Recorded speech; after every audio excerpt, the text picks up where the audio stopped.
Most people have a good chunk of their nest egg in their company 401k plan.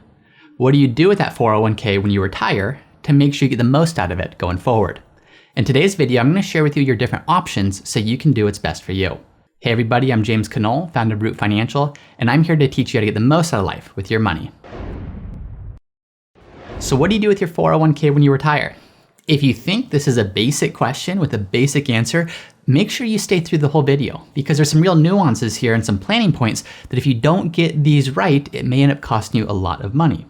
But when you're looking at this, there's a few key decisions or a few key variables that this all comes down to. And what I'm going to do is walk you through each of these decision points so you can understand what's best for you. So for starters, there's three main options that you have when you leave your company in terms of what to do with your 401k plan. You can leave it where it is. So leave it in the old company's 401k plan, assuming they allow you to do so. Number two, you can take a full cash distribution, which means whatever balance you had in your 401k, you can just cash that out and take it. Now it's fully subject to taxes. Or number three, you can do a tax-free rollover to a traditional IRA and even a Roth IRA if part of your 401k is in an after-tax or Roth balance. So when you're looking at these three things, keeping it in the 401k, take a cash distribution, or rolled over to an IRA, what are the factors that you should be looking at to make the decision that makes most sense for you? Well, first of all, the first question is cost. Now, things have gotten a lot better in the last several years, but it used to be that 401k plans were incredibly expensive. Now, you didn't always see these costs, but between the record-keeping fees, the administration fees, the internal cost of the funds, these costs could quickly add up. And now for today, it's not uncommon for some smaller plans to have costs totaling 2.5% or more of your portfolio value each year. But thankfully, plans have gotten a lot less expensive over the last several years. However, that's still the first thing you want to look at. What's the total cost of your 401k? This isn't always super transparent. You might have to go to what's called a summary plan description or go to HR to request this information. But you want to understand what's the cost, the total cost of your 401k. This can be internal costs of the funds you're invested in. This can be record-keeping fees. This could be administrative fees. This could be advisory fees. But get a sense of what's the all-in cost that you're paying. Now, what you want to do is compare that to what would be the all-in cost of taking your 401k and doing a tax-free rollover into a traditional IRA. So with the traditional IRA, you can invest really in whatever you want. So you could invest in very low-cost options, you could invest in very high-cost options, but at the end of the day, you have control. So do that analysis. Does your 401k have really expensive investment options? If so, you're probably better off moving it to a traditional IRA. If your 401k has wonderful investment options, you don't need to tap that for a while, you don't need to access it for a while, you could consider leaving it right where it is. Now there's some other factors that we're going to look at, but that's the first thing I would look at is what's the total cost of leaving it where it is versus what's the total cost of moving it to an IRA where you have more control. Now, speaking of control, the second thing you want to look at is just that, it's control. Now with 401k, even if it has really low costs, it doesn't necessarily mean it's the best option for you. Because again, even a traditional IRA, you can most likely access similar investments with similar low costs. So next thing you want to look at is control. Why does this matter? Well, all 401ks are different, but I've seen some 401ks where any little transaction you want to make, you have to submit paperwork or you have to go through a process online where it can be kind of clunky. If you want to do a Roth conversion, if you want to take a withdrawal, if you want to perform a rebalance, it's not really that easy. And now this may not seem like a big deal, but one of the biggest goals of personal finance is to think about finances less. And just a general law of human nature is the more difficult something is to do, the less inclined or the less likely we are to actually do it. So if there's something that takes a few minutes longer because you have to go through some unnecessary steps because it's a 401k and the processes are a little bit outdated, you're less likely to do it. Now, if you're less likely to do a Roth conversion, or if you're less likely to do a rebalance, if you're less likely to do basic account maintenance simply because it's harder to do so through the 401k, that's a real downside. Thankfully, with an IRA, it's not as difficult, typically. Now, it depends, of course, on where your IRA is, but oftentimes you have complete control. IRA stands for Individual Retirement Account. You personally own it, and oftentimes your ability to manage, to trade, to rebalance, to convert, to take a withdrawal is a lot easier in a traditional IRA or even a Roth IRA than it might be in a 401k. So take a look at that. Which of these options is going to give you more control because you want ease of use when it comes to implementing some of the things you're going to do to make the most of your finances. The third thing you want to look at is investment options. Like I said, with an IRA, you literally have thousands and thousands of investment options. Any individual stock or ETF or a mutual fund, you can invest in it. Now with a 401k, because this is a group plan, unless you have a self-directed option, you're going to be limited.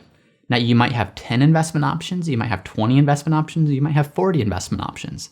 But typically what you're going to have when you go to enroll in a 401k is the company is going to say, here's what you can invest in.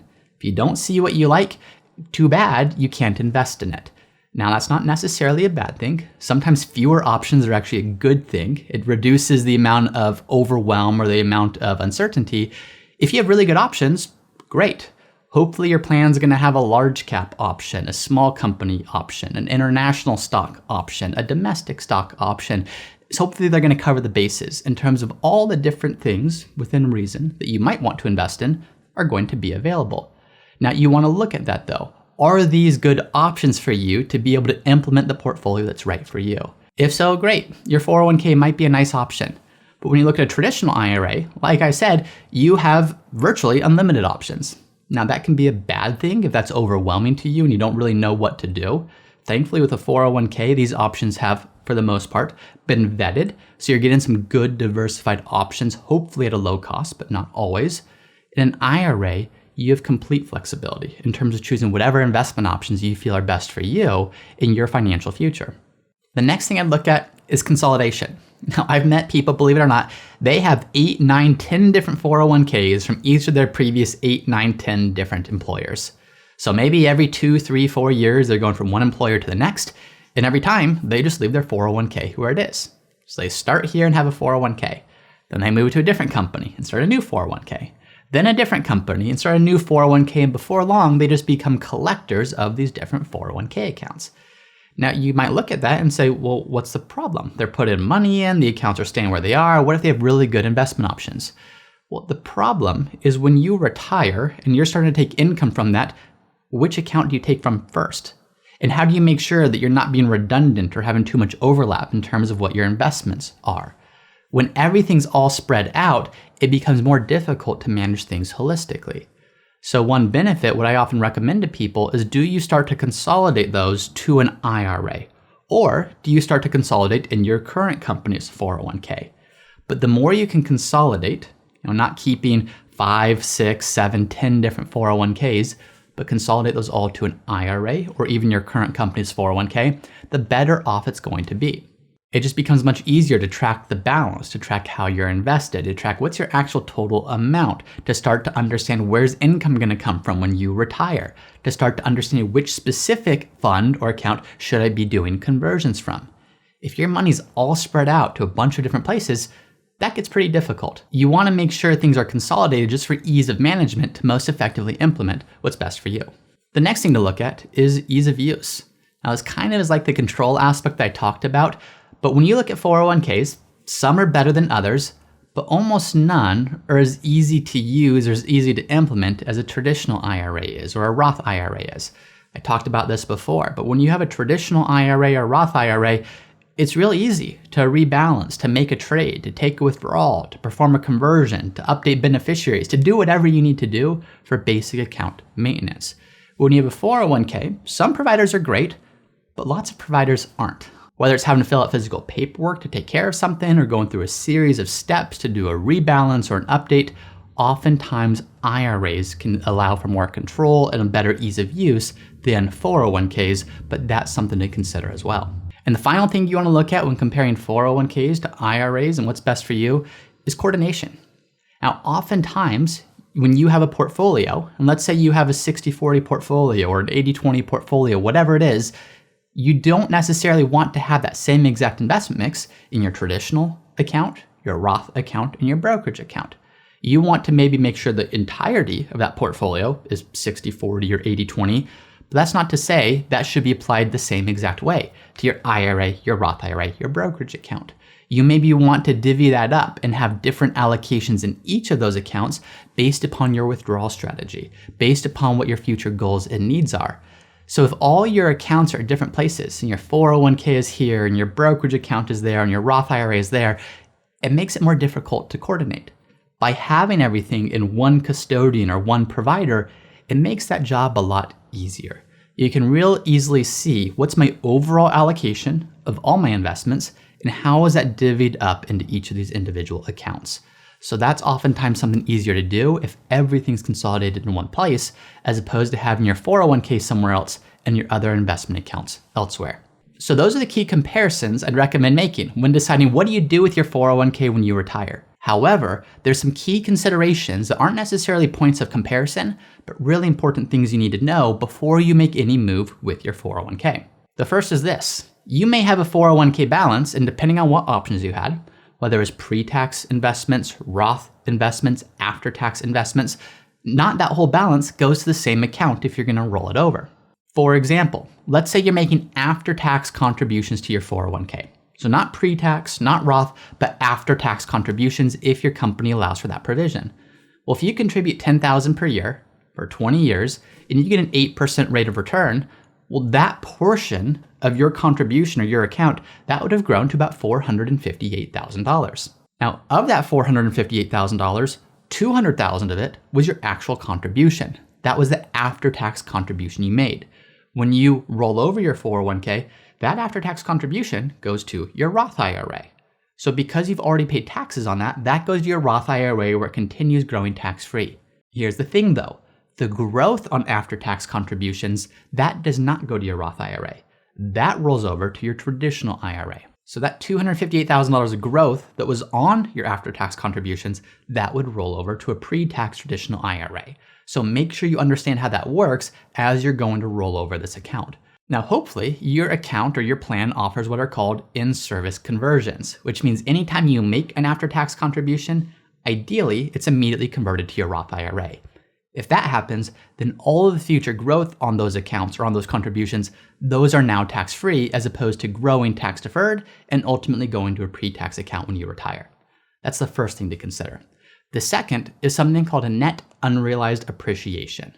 If you have company stock in your 401k, there's a lot of details around this. Maybe I'll do a different video to walk through it fully, but if you have company stock in your 401k, and if there's significant gains on that stock, or even just any gains on that stock, you are eligible for something called net unrealized appreciation. What net unrealized appreciation is instead of taking your entire 401k balance when you retire and moving it to an IRA, you take the stock portion and you distribute it to a brokerage account. So you don't roll it over for tax-deferred growth, you distribute that to a non-retirement account. Now you pay taxes immediately on that distribution, but part of those taxes are paid at ordinary income rates. But the benefit is the gain on that contribution on the stock that you bought is taxed at long-term capital gains. So a lot of planning around that, but make sure you're real mindful of that. Before blindly just moving 401k money to an IRA, if you have company stock and if there's a gain, net unrealized appreciation may be a significant benefit to you. And then finally, the last consideration to make is if you retire from your company during the year in which you turn 55 or older, you are eligible for penalty-free distributions from your 401k even before you turn 59 and a half. So if all of your money's in a traditional IRA or Roth IRA, if you're pulling money out of those accounts before 59 and a half, you're subject to a 10% early distribution penalty. Well, if you're looking to retire before 59 and a half, but all of your money's in a 401k and thinking, what on earth do I do here? Well, there are some options, 72T distribution, some other options like that. But one of the biggest ones is, do you keep all or even just a portion of your money in your company 401k plan? Because then it's accessible as long as you worked at that company up until the year in which you turned 55 or later. So those are just some real important considerations to make as you're trying to decide what do you do with your 401k when you retire. Now, speaking of 401ks and the importance of saving for retirement, it's also really important to know when should you stop saving for retirement. Well, be sure to check out this video here where I show you when is it time to stop saving for your retirement.